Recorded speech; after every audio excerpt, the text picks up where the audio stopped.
Il 7 maggio del 1919 nacque Maria Eva Duarte a Los Toldos in Argentina, presso la tenuta paterna La Unión. Eva infatti fu l'ultima di 5 figli illegittimi di Juan Duarte e della sua cuoca e amante Juana Ibarguren.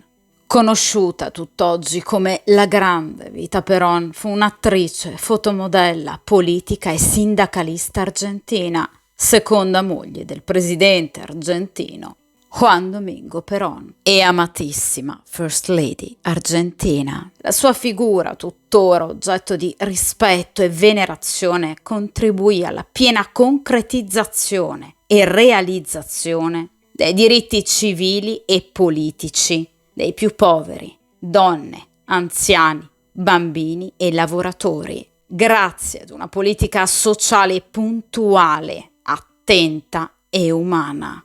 Ad oggi nessuna figura politica ne ha mai eguagliato operosità e risultati. Ebbe un'infanzia particolarmente dura, caratterizzata da umiliazioni e discriminazioni. Ai suoi coetanei, infatti, era vietato giocare con lei e gli abitanti del villaggio la deridevano, ricordandole infatti le sue umili origini e l'illegittimità paterna. Quando il padre, Juan Duarte, morì in un incidente d'auto, le figlie legittime cercarono di impedire a Eva e ai suoi fratelli di avvicinarsi alla bara dell'uomo.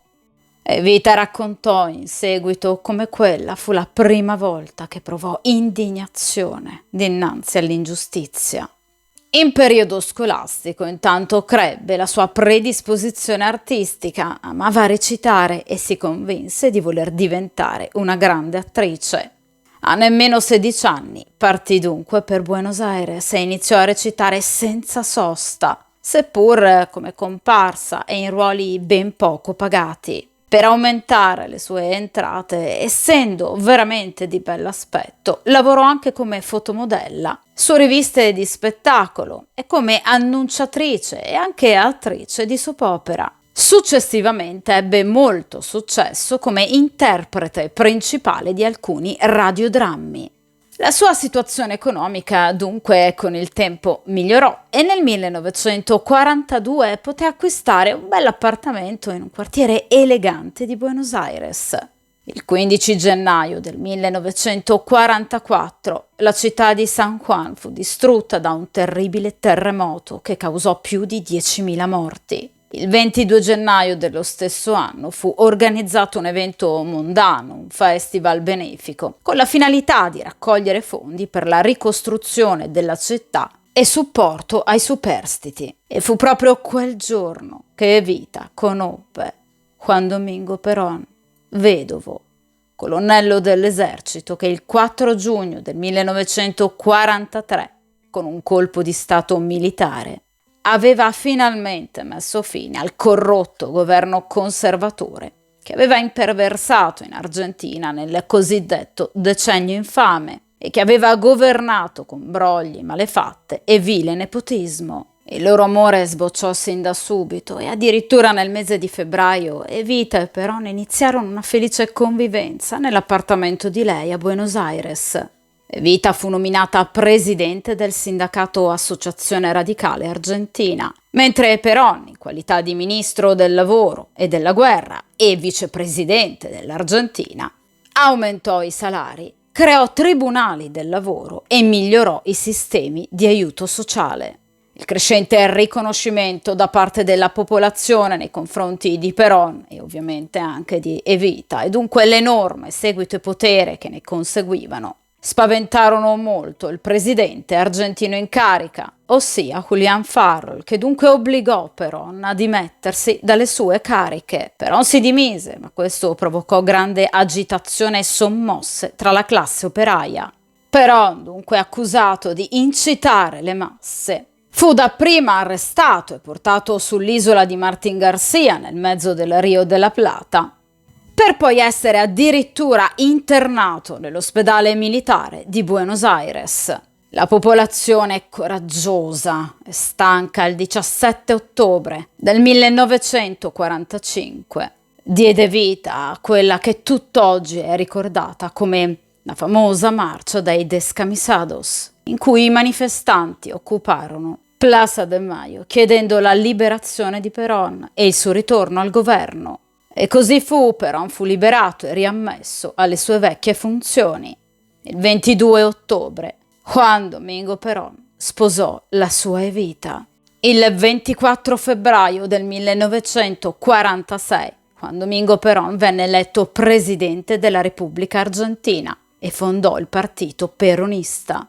Evita lavorò immediatamente al riconoscimento dell'uguaglianza dei diritti politici e civili tra uomini e donne, che divenne legge il 23 settembre del 1947, facendo finalmente approvare un decreto che permise alle donne di votare. Costantemente dalla parte delle donne, favorevole ad un ruolo femminile, sociale e politico molto più incisivo, Evita fondò il partito peronista femminile. Evita inoltre ebbe come priorità i rapporti con i lavoratori, la classe operaia. Visitava infatti assiduamente fabbriche, scuole, ospedali, sindacati, guadagnandosi la loro fiducia e riconoscimento, non facendoli mai sentire né soli né inascoltati. Nel 1947 iniziò il suo primo viaggio in Europa e si recò come prima tappa in Spagna, dove fu ricevuta dal generale Francisco Franco.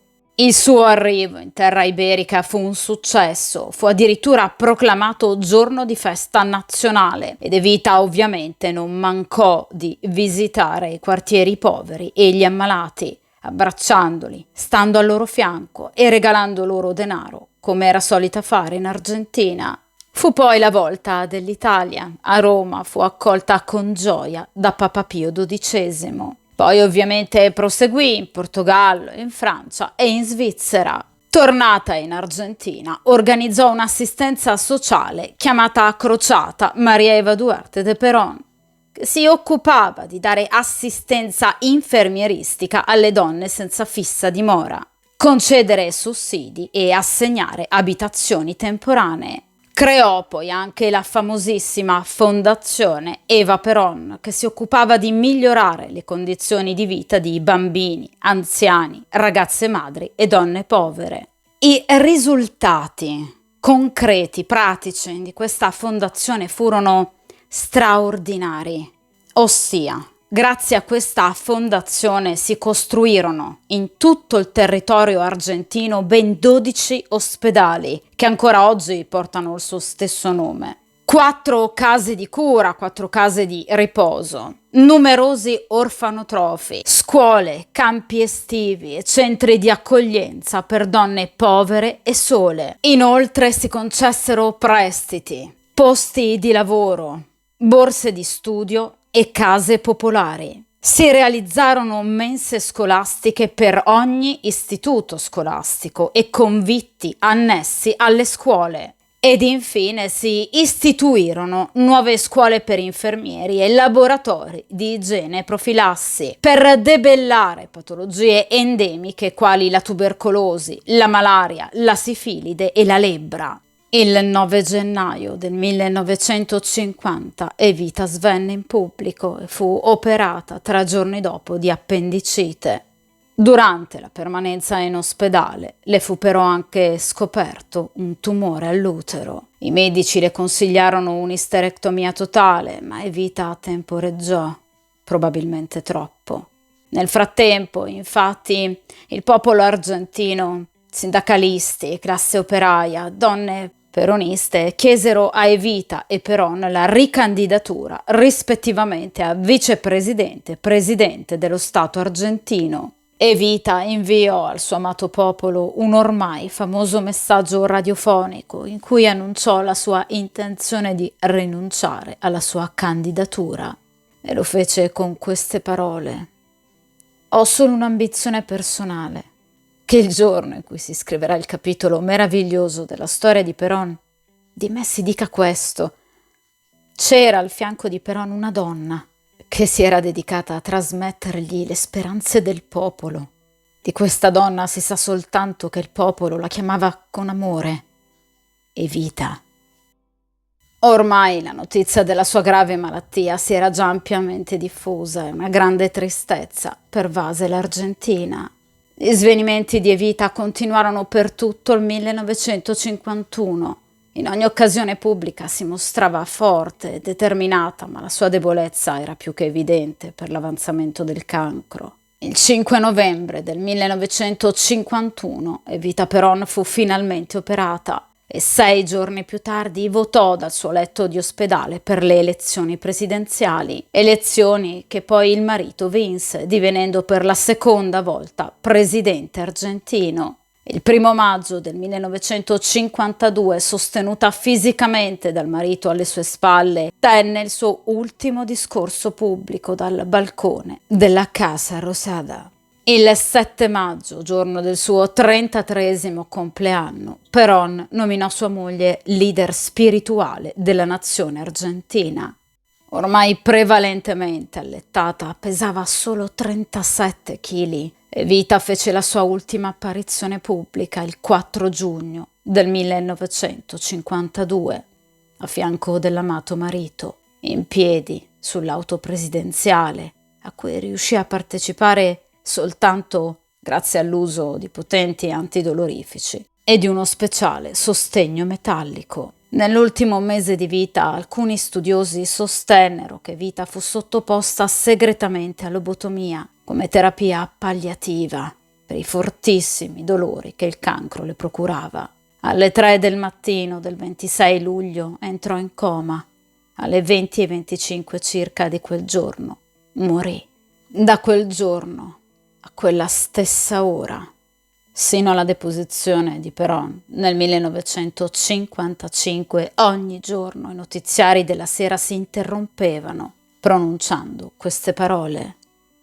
Sono le 20:25, l'ora in cui Eva Perón è passata all'immortalità.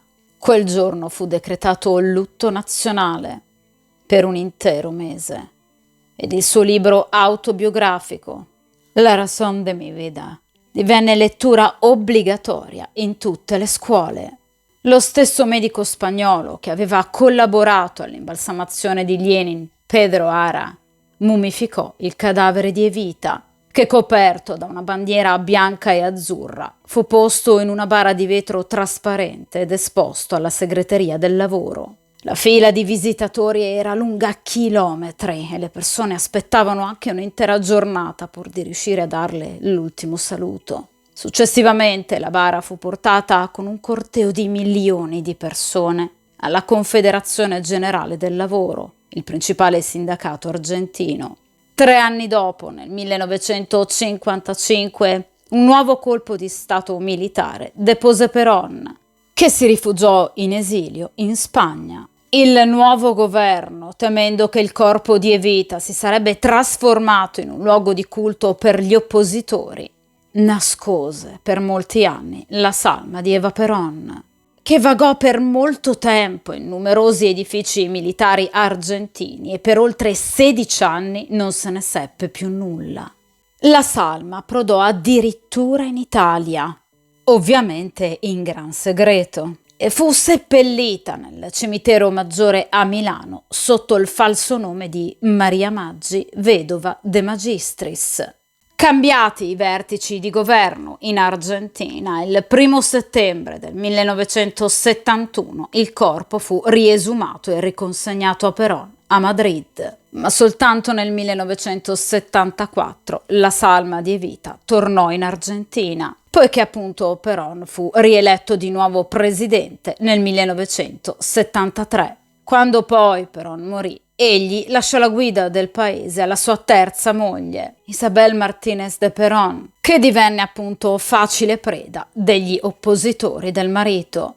E infatti fu deposta da un golpe militare nel 1976. I militari quindi si impadronirono nuovamente della salma di Evita. Questa volta però la consegnarono umanamente, cristianamente, nelle mani delle sorelle di Evita, che le permisero di essere seppellita definitivamente e privatamente, dandole meritato e rispettoso riposo nella tomba della famiglia Duarte, nel cimitero della Recoleta. Ad oggi risulta la tomba più visitata di tutto il territorio argentino. La scrittrice Aurora Venturini, che lavorò presso la Fondazione Evita Peron come psicologa e quindi ebbe modo di conoscerla e di incontrarla, ce ne lascia questo vivido e splendido ricordo, descrivendola in questo modo. Arrivava alla Fondazione alle 8 del mattino e partiva alle 4 del giorno dopo. Le si gonfiavano le gambe. Si toglieva le scarpe sotto la scrivania e andava a piedi nudi. Bisognava vederla da vicino, nei suoi rapporti quotidiani. Poteva essere così insopportabile, così immediata. Quando diceva a me o ad altri «voglio questo» per domani, bisognava averlo pronto perché altrimenti si scatenava con insulti duri. Scaricava tutta la sua rabbia sulla persona che aveva di fronte, esplodeva in una furia furibonda. Era difficile starle accanto in quei momenti. Più tardi l'ho capita. Aveva poco tempo. Aveva fretta. Ricordo il ragazzo con le mosche. L'avevo accompagnata a fare un giro nei quartieri poveri. A quei tempi le baracche erano belle, si poteva entrare. Non c'era violenza, solo povertà. Molta povertà. Un ragazzo si avvicinò a noi con la testa completamente nera. Erano mosche. Evita non riuscì a trattenersi e scoppiò a piangere. Poi ci chiese di portarlo all'ospedale dove sarebbe poi guarito, ma lo shock non la lasciò mai. Queste cose la fecero arrabbiare così tanto che impazzì. Evita è considerata la donna più potente e carismatica del Novecento a livello mondiale. Nessuna First Lady è mai stata sino ad ora tanto amata. È un esempio ineguagliabile di coraggio indomito. Una donna di rarissima umanità e cuore immenso. Evita insegnò ed insegna tutt'oggi a tutti noi che si può fare politica anche con giustizia e con bontà e che si può aiutare gli ultimi. Basta solo volerlo.